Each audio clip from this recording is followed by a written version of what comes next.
Hello students. बेटा आपको याद होगा लास्ट वीडियो में हम लोगों ने फोटोसिंथेसिस और प्लेस ऑफ फोटोसिंथेसिस के बारे में डिस्कस करा था। आज हमको पढ़ना है क्वांटासोम के बारे में।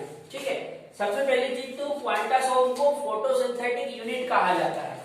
याद रहेगी बात, क्वांटासोम को क्या कहते हैं? Photosynthetic unit. अब क्वांटासोम होते क्या है सुनो। आपने पिगमेंट नाम सुना होगा, यानी कि वर्णक, जैसे chlorophyll A, chlorophyll B, carotenoid and xanthophyll, इन्हें कहा जाता है पिगमेंट। ठीक है, ये जो पिगमेंट होते हैं ये मॉलिक्यूल्स के भीतर होते हैं। किसके भीतर होते हैं? मॉलिक्यूल्स के भीतर। ठीक है, जिन मॉलिक्यूल्स के भीतर पिगमेंट होते हैं उन्हें कहा जाता है पिगमेंट मॉलिक्यूल। जब कई पिगमेंट मॉलिक्यूल्स आपस में कलेक्ट होते हैं, यानी कि इकट्ठा होते हैं, तब बनता है क्वांटासोम। ठीक है बेटा, collection of pigment molecules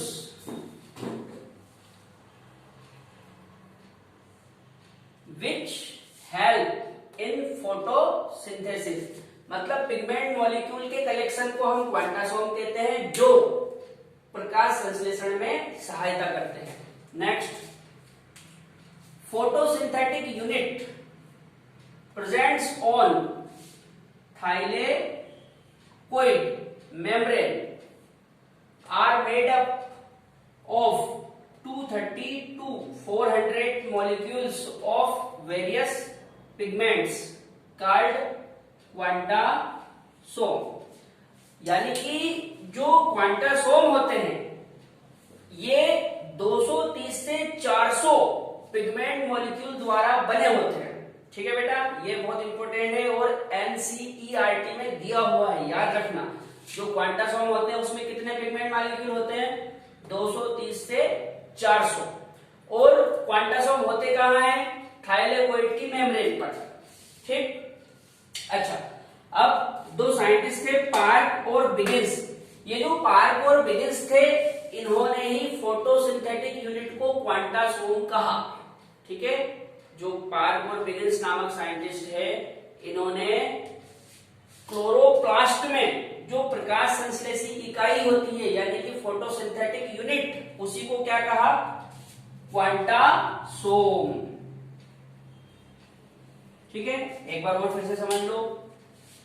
quantasome 230 से 400 पिगमेंट मॉलिक्यूल का कलेक्शन है और ये थाइलेकोइड की मेम्ब्रेन पर होते हैं। और जो क्वांटासोम शब्द है वो किसने दिया? पार्क और बिगिंस ने। ठीक है, इसी चीज को आप डायग्राम से समझते हैं। इधर वाले बोर्ड पे देखो, जैसा कि मैंने आपको बताया कि जो क्वांटासोम होते हैं वो थाइलेकोइड की मेम्ब्रेन पर होते हैं। तो यहाँ पे मैंने थाइलेकोइड बना रखा है और ये थाइलेकोइड की मेम्ब्रेन में क्वांटासोम है। ठीक है, ये थाइलेकोइड और ये थाइलेकोइड की मेम्ब्रेन में क्वांटासोम। यदि क्वांटासोम की बात करें तो क्वांटासोम के 3 रीजन होते हैं, यानी कि 3 क्षेत्र।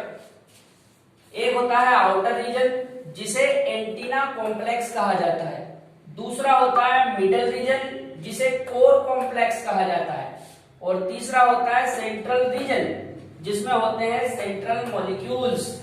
याद रहेगी बात, जो हमारा क्वांटासोम है इसमें कितने क्षेत्र है? 3। सबसे पहले रीजन को आउटर रीजन बोल सकते हैं, जिसको क्या कहते हैं? Antenna complex. दूसरा मिडल रीजन, जिसको हम कोर कॉम्प्लेक्स बोलते हैं। और तीसरा सेंट्रल रीजन, जिसमें होते हैं सेंट्रल मॉलिक्यूल। ठीक है, ये यहां पे मैं अंडरलाइन कर देता हूं, याद रखना इंपॉर्टेंट है। अच्छा, हमारी जो एनसीईआरटी है उसमें बेटा एंटीना मॉलिक्यूल के बारे में डिस्कस किया गया है, तो हम भी एंटीना मॉलिक्यूल के बारे में डिस्कस कर लेते हैं। समझो आप, जैसे मान लो ये क्वांटासोम है। ठीक है, ये क्या है? क्वांटासोम। अब क्वांटासोम में मैंने आपको बताया कि 3 रीजन होते हैं, एक आउटर रीजन, एक मिडल रीजन और एक सेंट्रल रीजन। तो ये जो है, ये जिसको मैंने ब्लू कलर से बंद कर रखा है, इसको हम मान सकते हैं आउटर रीजन। क्या मान सकते हैं? Outer region. तो ये आपका हो गया आउटर रीजन। उसके बाद ये जो मिड वाला पार्ट है, ठीक है, इसको हम बोल सकते हैं मिडल रीजन, और बिल्कुल सेंटर में जो मॉलिक्यूल्स होंगे उस रीजन को बोलेंगे सेंट्रल रीजन। ठीक है, हमको डिस्कस करना है आउटर रीजन यानी कि एंटीना कॉम्प्लेक्स। ठीक है, ये जो एंटीना कॉम्प्लेक्स है ये बना होता है एंटीना मॉलिक्यूल से। कैसे बना होता है? एंटीना मॉलिक्यूल से, या हम ऐसा भी कह सकते हैं कि एंटीना कॉम्प्लेक्स में कई एंटीना मॉलिक्यूल्स होते हैं। अभी जो एंटीना मॉलिक्यूल्स है इसमें कैरोटीनॉइड और क्लोरोफिल बी पाया जाता है। याद रहेगी बात, एंटीना मॉलिक्यूल्स में होते हैं, सॉरी एंटीना कॉम्प्लेक्स में होते हैं एंटीना मॉलिक्यूल, और जो एंटीना मॉलिक्यूल होता है उसके भीतर होते हैं कैरोटीनॉइड और क्लोरोफिल बी। अब आपके मन में ये चल रहा होगा कि यदि एंटीना मॉलिक्यूल में कैरोटीनॉइड और क्लोरोफिल बी है तो फिर क्लोरोफिल ए और बाकी पिगमेंट कहाँ होते हैं? तो बेटा जो क्लोरोफिल ए है वो होता है सेंट्रल मॉलिक्यूल में। क्लोरोफिल ए कहाँ होता है? सेंट्रल मॉलिक्यूल में। और बाकी के जो पिगमेंट होते हैं वो होते हैं मिडल रीजन यानी कि कोर कॉम्प्लेक्स में। ठीक है, एक बार फिर से समझ लो, थाइलेकोइड की मेम्ब्रेन में होते हैं क्वांटासोम। ठीक है, क्वांटासोम के 3 रीजन होते हैं। आउटर रीजन को एंटीना कॉम्प्लेक्स कहते हैं, मिडल रीजन को कोर कॉम्प्लेक्स कहा जाता है, और जो सेंट्रल रीजन है इसमें होते हैं सेंट्रल मॉलिक्यूल। यदि हम आउटर रीजन की बात करें यानी कि एंटीना कॉम्प्लेक्स, तो ये बना होता है एंटीना मॉलिक्यूल से। ठीक है, एंटीना मॉलिक्यूल के भीतर क्या होते हैं? Carotenoid and chlorophyll B. जो क्लोरोफिल ए होता है वो कहाँ होता है? सेंट्रल मॉलिक्यूल में, और बाकी के पिगमेंट होते हैं मिडल रीजन में।